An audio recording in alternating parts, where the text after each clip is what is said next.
लोग एम करते हैं तो यहाँ पर आप लोग देख सकते हो कि स्कोप को ओपन करने के कारण हमारी जो स्पीड रहती है वो पूरी तरह से घट जाती है, जिससे हमारे ऊपर एम करके हेडशॉट मारना बहुत ज़्यादा आसान हो जाता है। तो गाइस कहने का मतलब ये है कि एम करने में हम लोग जितना कम टाइम लगाएंगे उतने ही अच्छे हम लोग स्नाइपर बन पाएंगे। तो पूरी वीडियो इसी के ऊपर है, तो चलिए वीडियो को हम लोग शुरू कर देते हैं। गाइस स्नाइपिंग आपको आसानी से समझ में आए इसलिए मैंने इस वीडियो को 4 पॉइंट्स में डिवाइड किया है। पॉइंट नंबर 1 एनिमी को स्पॉट करना, पॉइंट नंबर 2 क्रॉसर के हाइट सेट करना, पॉइंट नंबर 3 स्कोप को एडजस्ट करना और पॉइंट नंबर 4 शॉट लेना।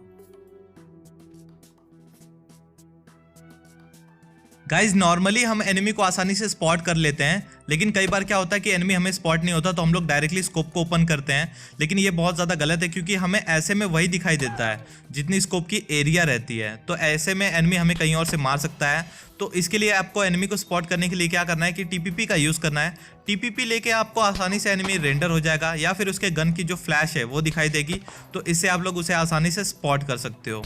इसके अलावा गाइस कई बार क्या होता है कि एनिमी सप्रेसर का यूज़ करता है, तो ऐसे में एनिमी को स्पॉट करना बहुत ज़्यादा मुश्किल हो जाता है। या फिर अगर आप लोग एफपीपी खेलते हो तो आप लोग टीपीपी का यूज़ नहीं कर सकते। तो ऐसी कंडीशन में आपको क्या करना है, क्योंकि टीपीपी आप लोग ले नहीं सकते तो एनिमी आपको स्पॉट नहीं होगा। तो ऐसी कंडीशन में एनिमी को स्पॉट करने के लिए आपको करना क्या है कि आपका जो पीक बटन है उसको left right left right left right करना है, ठीक है। तो ऐसा करके अगर आप लोग स्कोप को टिल्ट करोगे तो आप लोग आसानी से स्पॉट कर लोगे एनिमी को और वो आपको हेडशॉट नहीं मार पाएगा। क्यों? क्योंकि आपकी जो बॉडी रहती है जब भी आप लोग पीक करते हो तो ये देखो कितनी मूव करती है, ठीक है। तो ऐसे में आपको एनिमी कभी भी हेडशॉट नहीं मार पाएगा। इसके अलावा जब भी आप लोग टीपीपी लेते हो एनिमी को स्पॉट करने के लिए, तो यहाँ पर आप लोग देखो कि क्रॉसर आपकी लाल हो गई है, ठीक है। तो ऐसे में जब भी आप लोग पीक लोगे एनिमी के ऊपर फायरिंग करने के लिए तो आपकी जो गन है वो ग्लिच हो जाएगी। तो इसके लिए हमेशा ध्यान देना कि टीपीपी लेते टाइम हमेशा इस बात का ध्यान देना कि आपको आपकी क्रॉसर जो है वो दिखनी चाहिए।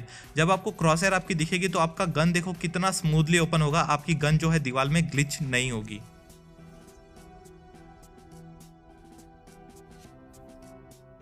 गाइज एनिमी को स्पॉट करने के बाद दूसरा हमारा काम होता है क्रॉसर को एडजस्ट करना, यानी कि क्रॉसर को सही से प्लेस करना। अब गाइज क्रॉसर वाली वीडियो में मैंने आपको बताया था कि आपका क्रॉसर जहां पर रहेगा वहीं पर आपका स्कोप खुलता है, ठीक है। तो इस चीज़ का हमेशा आपको ध्यान देना कि आपको क्रॉसर जो है वो प्लेस करनी है। तो चलो मैं आपको एग्जांपल देके समझाता हूँ। जैसे कि मान लो सामने सामने आपके बंदा है, ठीक है। तो आपकी जो क्रॉसर है वो उसको आपको सीधा एनिमी के हेड पर रखना है। आप अगर एनिमी के हेड पर रखोगे तो आपका जो स्कोप है वो वहीं पर खुलेगा। इसके अलावा मूवमेंट भी बहुत ज़रूरी है अगर आप लोग ओपन में हो, ठीक है। अब जैसे कि मान लो यहाँ पर बिल्डिंग के अंदर बंदा है तो आपको जो आपकी जो क्रॉसर है उसकी हाइट को वहाँ पर प्लेस करना है जहाँ पर एनिमी एग्जैक्टली है। बहुत लोग क्या करते हैं नीचे रखते हैं, लेकिन ऐसा आपको नहीं करना है। एग्जैक्टली वहीं पर रखो जहाँ पर एनिमी है, ठीक है। उतनी हाइट आपको देनी पड़ेगी। तो ऐसे में आप आसानी से उसको हेडशॉट मार दोगे, बिकॉज बहुत ज़्यादा कम टाइम लगता है स्कोप को ओपन होने में। ये देखो यहाँ पर आया सीधा डायरेक्टली एनिमी के ऊपर ओपन हो रहा है स्कोप मेरा। तो इस चीज़ का हमेशा ध्यान देना कि क्रॉसर आपकी सही जगह सही हाइट पे प्लेस हो। इसके अलावा एक और एग्जांपल देख लो। इस सिचुएशन में मैं ऊपर हूँ, एनिमी बहुत ज़्यादा नीचे है, तो मेरी जो क्रॉसर है उसकी जो हाइट है उसका जो लेवल है उसको मेरे को एग्जैक्टली वहीं पर प्लेस करना है जहाँ पर एनिमी है, ठीक है। यानी कि मैं कवर में रहूँ और कवर से जैसे ही निकलूँ मैं तो मेरा जो स्कोप है वो डायरेक्टली एनिमी के ऊपर खुले। इसको बोलते हैं क्रॉसर प्लेसमेंट। तो ये आपको करना बहुत ज़्यादा ज़रूरी है।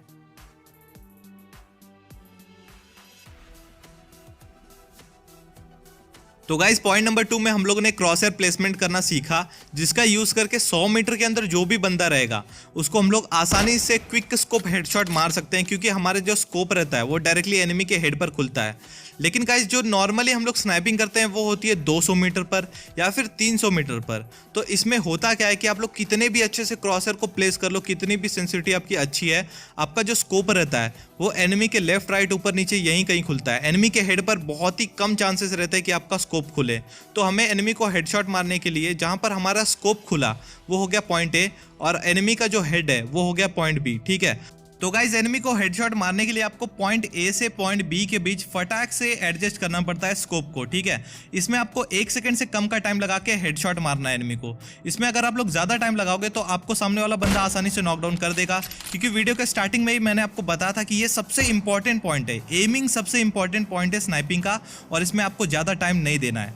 तो गाइज इसकी प्रैक्टिस कैसे करनी है, तो इसकी प्रैक्टिस कैसे करनी है, इसको फास्ट कैसे करना है, उसके लिए आपको ट्रेनिंग ग्राउंड में यहाँ पर आना है। उसके बाद ये पंखे को मान लो आपका एनिमी, ठीक है, और ये पंखे का जो बीच वाला पार्ट है वो हो गया आपका हेड एनिमी का, और आपका स्कोप आपका लेफ्ट खुलेगा, राइट खुलेगा, जहां भी खुलेगा, पॉइंट ए और पॉइंट बी आप लोग मान लो, ठीक है। उसके बाद आपको पॉइंट ए से पॉइंट बी के बीच में स्कोप को एडजस्ट करना है। एडजस्ट करने में आपको पॉइंट ए से पॉइंट बी में जाने में सेंसिटिविटी बहुत ज़्यादा काम की आती है, तो उसके लिए आप लोग कैमरा सेंसिटिविटी में जाओ, और अगर आप लोग 6x यूज़ करते हो तो 6x, 8x यूज़ करते हो तो 8x को अपने हिसाब से एडजस्ट कर लो, अगर आप लोग हाथ से टच करके मूव करते हो स्कोप को। इसके अलावा अगर आप लोग स्कोप को जायरोस्कोप से मूव करते हो तो आप लोग यहाँ पर आके 6x और 8x को अपने हिसाब से कम या ज़्यादा कर लो, या फिर आप लोग मेरी कॉपी कर लो, उसके बाद यहाँ पर आओ और उसके बाद जैसा भी आपको दिक्कत आती है आप लोग अपने हिसाब से कम या ज़्यादा उसको कर सकते हो, ठीक है। तो यहाँ पर आने के बाद आपको स्कोप को ओपन करना है, क्रॉसर प्लेस करो, उसके बाद स्कोप को ओपन करो, और उसके बाद पॉइंट ए से पॉइंट बी के बीच स्कोप को फटाफट एडजस्ट करो। हाँ, डायरेक्टली उसके हेड पर कभी खुल सकता है, और लेकिन कभी कभी नहीं खुलता, तो आपको एडजस्ट करना है, और एडजस्ट करने में 1 सेकंड से कम का टाइम लगाओ, ठीक है, क्योंकि पांडा वांडा वाली लॉबी नहीं आती हमारे सामने, हम लोग कॉम्पिटिटिव लेवल के प्लेयर है, ठीक है। तो हमें ये फटाफट करना है, जितना फास्ट आप लोग करोगे, क्योंकि भाई पांडा वांडा आप लोग 10 सेकंड तक खोले रहे, स्कोप 10 मिनट तक भी खोले रहे, उनको पड़ती नहीं हेडशॉट, लेकिन हमको पड़ जाएगी, ठीक है। तो हमको एक हाई लेवल का प्लेयर बनना है, तो हमको ये चीज़ का प्रैक्टिस करना पड़ेगा, ठीक है। तो इसको फटाफट 1 सेकंड के अंदर करो, लगे ना लगे आपका जो रिएक्शन टाइम है, ठीक है, या फिर स्कोप एडजस्टमेंट का टाइम है, इससे आपका बहुत ज़्यादा इंक्रीज होगा। लगे ना लगे चिंता मत करो इसकी कि लग रहा है नहीं लग रहा है, लेकिन अगर आप लोग इस चीज़ की प्रैक्टिस करोगे तो सामने वाला बंदा आपको कभी नॉक तो नहीं कर पाएगा, भले आपका शॉट लगे या ना लगे, ठीक है। तो इस चीज़ की प्रैक्टिस कर लेना।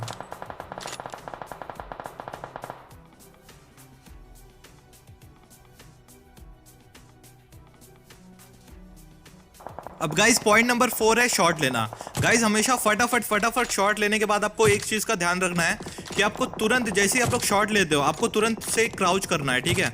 क्राउच करना है या फिर लेट जाना है, जो भी आप लोग कर सकते हो, वो आपको फटाक से करना है, क्योंकि इसका रीज़न क्या है कि मान लो आपने मारा एनिमी को और आपका बॉडी शॉट लग गया, और एनिमी ने भी उसी टाइम पे मार दिया आपको, और आप एनिमी का आपको हेडशॉट लग गया। अगर आप लोग मूव नहीं करते हो, मूवमेंट नहीं देते हो, तो आपको हेडशॉट लग सकता है।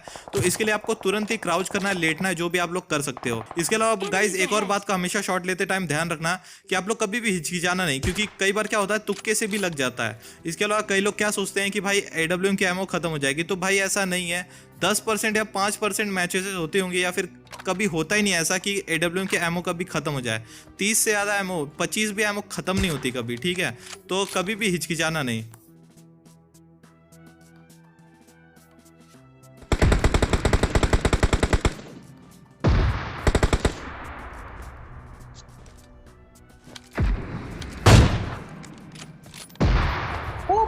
अब गाइज इस वीडियो को देखो और थोड़ा समझो कि यहाँ पर मैंने क्या किया। यहाँ पर एनिमी को मैंने सबसे पहले स्पॉट किया, जो कि मुझे स्पॉट हो चुका है कि वो स्क्वायर हाउस के अंदर है, ठीक है। उसकी छत पे से मेरे ऊपर फायरिंग कर रहा था। इसके अलावा सेकंड एनिमी यहाँ पर है, लेकिन सबसे पहले हम लोग एक ही एनिमी से फाइट लेंगे, तो यहाँ पर मैंने इस एनिमी से फाइट लेना सही समझा, ठीक है। अब मेरी क्रॉसर को देखना आप, मेरी क्रॉसर कहाँ पर रहती है, ठीक है। यहाँ पर एनिमी है, अब मैं कवर में हूँ, ठीक है, और मूवमेंट भी दे रहा हूँ, और मेरी अब जब क्रॉसर है, यानी कि स्टेप नंबर 2 था हमारा क्रॉसर को प्लेस करना, तो यहाँ पर देखो मेरी क्रॉसर एग्जैक्टली वहीं पर सेट है जहाँ पे वो बंदा है, ठीक है। इसके बाद जो हमारा तीसरा काम है वो है स्कोप को खोलना और स्कोप को एडजस्ट करना, जो कि मैं देखो कैसे करता हूँ। ये देखो यहाँ पर मैंने स्कोप को खोला और स्कोप को एडजस्ट किया और तुरंत मैंने फायर कर दिया, ठीक है। तो यहाँ पर हम लोग ने चारों स्टेप्स का यूज़ करके एकदम फटाक से एकदम शॉट लिया और वापस हम लोग कवर में आ गए, ठीक है। तो ऐसा करके हम लोग को फास्ट स्नाइपिंग करनी है। यहाँ पर आप लोग एक बार फिर से देख सकते हो कि मैंने ये कैसे किया, ठीक है। तो ऐसा अगर चारों स्टेप्स को आप लोग मिलाकर स्नाइपिंग करोगे तो आपको कोई नहीं गिरा सकता।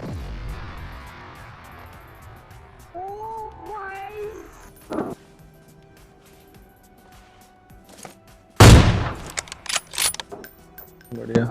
अब गाइस दूसरा एग्जांपल देखो, यहाँ पर मैं मूव कर रहा था, मेरे सामने एनिमी था, मेरे पर फायरिंग कर रहा था, मैंने स्मोक कर रहा था उससे बचने के लिए। अब यहाँ पर सामने एनिमी है, मैंने एनिमी को स्पॉट कर लिया, यानी कि स्टेप नंबर 1 हमारा कंप्लीट हो चुका है। अब स्टेप नंबर 2 था उसके ऊपर क्रॉसर प्लेस करना। यहाँ पर मैं क्रॉसर प्लेस करता हूँ, लेकिन मैं रुक जाता हूँ, तो मैं सोचता हूँ कि भाई मूव नहीं करूंगा तो वो मेरे ऊपर फायरिंग कर देगा। अब यहाँ पर मूव करते करते देखो मैं क्रॉसर कितना अच्छे से सेट करता हूँ, ठीक है।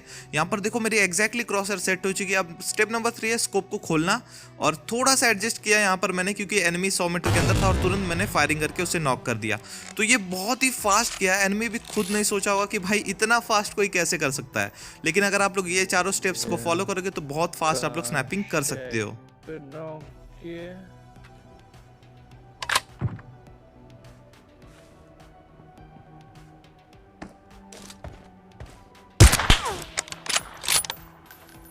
अब गाइज ये वाला एग्जांपल भी बहुत ही सही है। यहाँ पर होता क्या है कि मैं सामने की ओर फाइट लेते रहता हूँ, तभी राइट से मुझे आवाज आता है कि कोई मेरे ऊपर फायरिंग कर रहा है। तो यहाँ पर मैं क्या करता हूँ, स्टेप नंबर 1 टीपीपी लेके एनिमी को स्पॉट करता हूँ। ठीक है, यहाँ पर एनिमी मुझे स्पॉट हो गया। अब स्टेप नंबर 2 मैं क्रॉसर को प्लेस करता हूँ। तो यहाँ पर आप लोग देखो मैं क्रॉसर को कैसे प्लेस करता हूँ। ये देखो एग्जैक्टली मेरी क्रॉसर वहीं पर है। स्टेप नंबर 3 स्कोप को खोला और उसे एडजस्ट करो 1 सेकंड के अंदर। और स्टेप नंबर 4 शॉट ले लो और तुरंत कवर में चले जाओ। तो ये देखो कितना ज़्यादा आसान हो जाता है अगर आप लोग इन चारों स्टेप्स को फॉलो करके स्नैपिंग करोगे। तो इन चारों स्टेप्स को फॉलो करो और फटाफट फटाफट स्नैपिंग करो। ठीक है,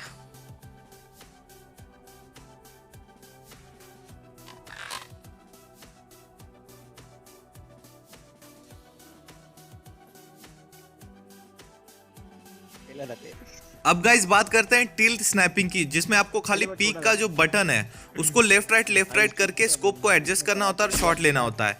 इसमें आप लोग 1 सेकंड से ज़्यादा का टाइम ले सकते हो। और ये स्नैपिंग जो है ना ओपन ग्राउंड में बहुत ही ज़्यादा होती है और बहुत ही ज़्यादा फायदेमंद होती है। बिकॉज जब आप लोग मूव करते हो तो एनिमी आपके ऊपर आसानी से एम नहीं कर पाता। तो जैसे कि मान लो यहाँ पर एनिमी है, ठीक है, ये तो आपको कुछ नहीं करना है। इसमें पीक का जो बटन है ना उसको लेफ्ट राइट करना है और उसी में एडजस्ट भी करना है। एडजस्ट आपको जो स्कोप है उसको एडजस्ट आपको करना है जायरोस्कोप से।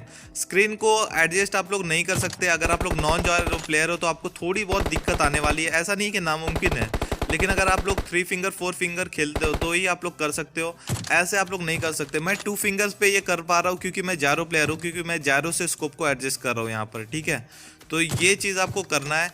ये अभी तक खाली पीसी प्लेयर्स को मैंने करते हुए देखा है। ठीक है, पबजी मोबाइल में मैं यहाँ पर अगर आपको बताऊँ तो एक इंडियन प्लेयर है, प्रधान नाम है उसका, वही करता है। तो इसमें क्या होता है भाई, बहुत ही ज़्यादा आपको टाइम मिल जाता है। 1 सेकंड से 2 सेकंड आप लोग इसमें ले सकते हो, क्योंकि जो आपकी बॉडी मूव होती है तो उससे आपके ऊपर सामने वाला बंदा आसानी से मार नहीं सकता। तो ये एक एडवांस लेवल की स्नैपिंग है, इसको ज़रूर ट्राई करना।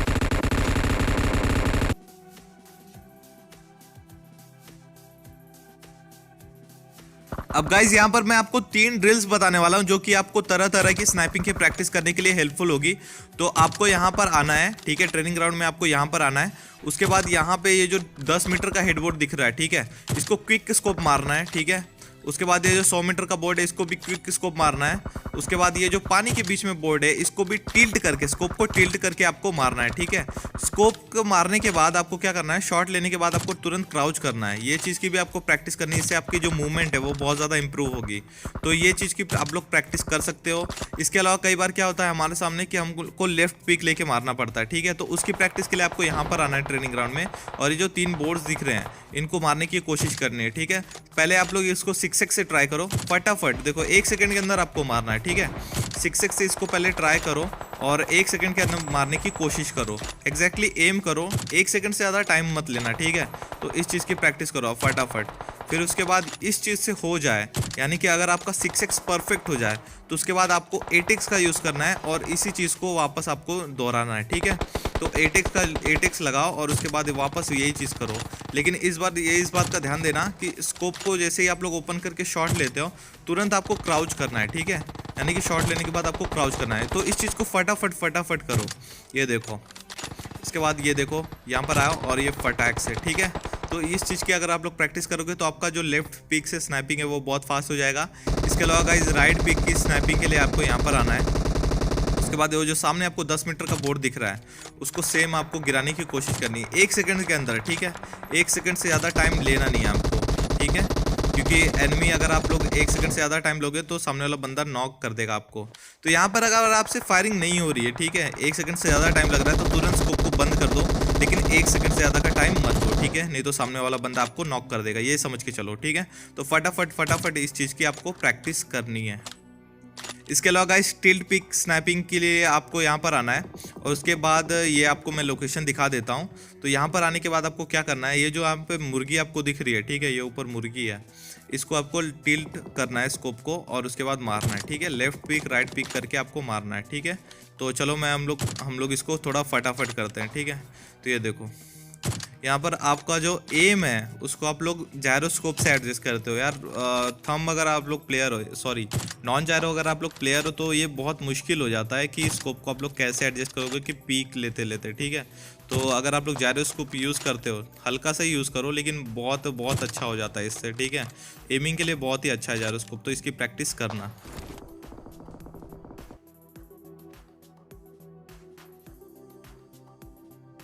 गाइस कई बार क्या होता है कि हम एक छोटे से कवर के पीछे रहते हैं, जैसे कि ये पेड़ है, ठीक है। तो ऐसे में एनिमी क्या करता है कि आपके ऊपर स्कोप खोल के रखता है, इसको हार्ड स्कोप बोलते हैं। तो इसमें जैसे ही आप लोग पीक लोगे तो आपको तुरंत वो हेडशॉट मार देगा, क्योंकि आपके पास एम करने का टाइम नहीं रहता और एनिमी सबसे पहले आपके ऊपर फटाक से एम करके बैठा रहता है। तो ऐसी सिचुएशन में जब भी आप लोग फंसते हो कि आपके पास एक सिंगल कवर है, ठीक है, तो आप लोग को क्या करना है, एक स्मोक कर देना है, ठीक है। स्मोक करने के बाद आप लोग यहाँ पर देखोगे तो आपके लिए स्मोक जब खुलता है, ठीक है, जब स्मोक फैल जाएगा तो यहाँ पर आप लोग देख सकते हो कि कितना ज़्यादा बड़ा आपके पास कवर हो जाता है, ठीक है। अगर बंदा एआर मार रहा है तो भाई हट जाओ यहाँ से, फॉल बैक ही करना सही रहेगा। लेकिन यहाँ पर अगर आप बंदा स्नैपिंग कर रहा है तो यहाँ पर आप लोग देख सकते हो कि आप राइट से लेफ्ट से बहुत ज़्यादा आपको एंगल मिल जाता है, तो आप कहीं से भी स्नैपिंग कर सकते हो। इसको स्मोक स्नैपिंग बोलते हैं, ठीक है। तो इस चीज़ को हमेशा ट्राई करना, ये बहुत कम लोग ट्राई करते हैं। इसके अलावा गाइज अगर आप लोग कार 98 का यूज करते हो तो आप लोग को पता होना चाहिए कि 200 मीटर के ज्यादा अगर डिस्टेंस पे एनिमी रहता है तो कार 98 का बुलेट ड्रॉप होने लगता है। यानी कि अगर आपको हेडशॉट मारना है सामने वाले बंदे को 200 मीटर जो दूर है, तो उसको हेड के थोड़ा सा ऊपर आपको मारना पड़ेगा, तभी आपका हेडशॉट लगेगा। अगर आप लोग एग्जैक्टली हेड पे एम करके मारते हो, जैसा कि मैंने इस बंदे को एग्जैक्टली हेड पे एम करके मारा, तो यहाँ पर आप लोग देख सकते हो कि उसको बॉडी शॉट लगेगा। और उसने भी शायद मुझे हेड पे ही एम करके मारा था, तो उसका भी मुझे बॉडी शॉट लगा। क्यों? क्योंकि कार 98 में बुलेट ड्रॉप होता है, यानी कि बुलेट उसकी 200 मीटर के आगे नीचे नीचे भागने लगती है। यानी कि आप लोग हेड पे एम करोगे तो आपका बॉडी शॉट लगेगा। वैसे AWM में ये ऐसा नहीं होता, M24 में भी नहीं होता। इसके अलावा गाइज अगर आप लोग फायर बटन करके छोड़ देते हो, यानी कि फायरिंग किया और उसके बाद छोड़ दिया, तो आपको कुछ ऐसी मूवमेंट आएगी। लेकिन अगर आप लोग फायर करते हो, जैसे कि मैंने स्कोप को ओपन किया, अब मैंने जब फायर करके फायर बटन को प्रेस करके ही रखा, तो आपको ऐसी मूवमेंट आती है। यानी कि आप लोग देख सकते हो कि एनिमी कैसे नॉक हो रहा है। इसका डिफरेंट आप लोग इस वीडियो में देख सकते हो। तो गाइज अगर आपको वीडियो पसंद आए तो इस वीडियो को लाइक करिएगा और शेयर करिएगा अपने दोस्तों के साथ, और उन्हें बोलिएगा कि भाई यूट्यूब पे जाओ और IND अखिल को सब्सक्राइब करो, बिकॉज चैनल मेरा अभी बहुत ज़्यादा छोटा है और आपके सपोर्ट की मुझे बहुत ज़्यादा ज़रूरत है। इसके अलावा गाइज जिन लोगों ने मुझे वीडियो बनाने में हेल्प किया, उनके चैनल का डिस्क्रिप्शन में मैंने लिंक दे रखा है, तो प्लीज़ उन्हें भी जाना और सपोर्ट कर देना। और हाँ गाइज एक और बात, हमेशा अलग अलग जगह से पीक करने का, हमेशा अलग अलग जगह से पीक करने का और फटाफट फटाफट स्नैपिंग करने का। ऐसा मैं क्यों बोल रहा हूँ वो आप लोग इस वीडियो को देख के समझ जाओगे। तो मैं चलता हूँ, आज के वीडियो में इतना ही था। आप लोग इस वीडियो को एंजॉय करो।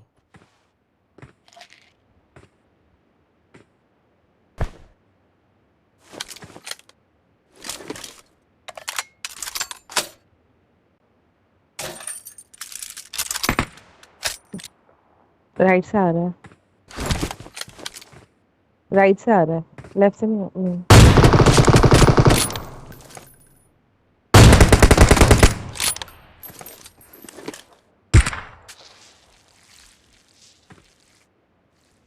दे दिया उसको।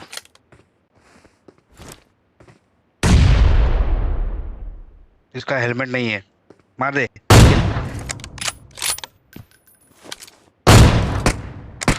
बहुत फास्ट है अखिल, अखिल वो बहुत फास्ट है, अखिल तेरे से बहुत फास्ट है वो। एक मार मार मार, अभी आया।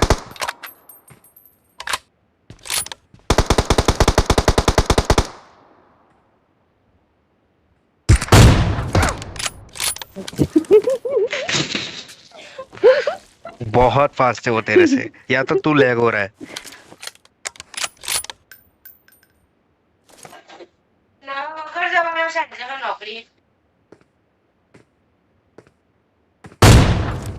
ओ भाई साहब IT जोते हैं।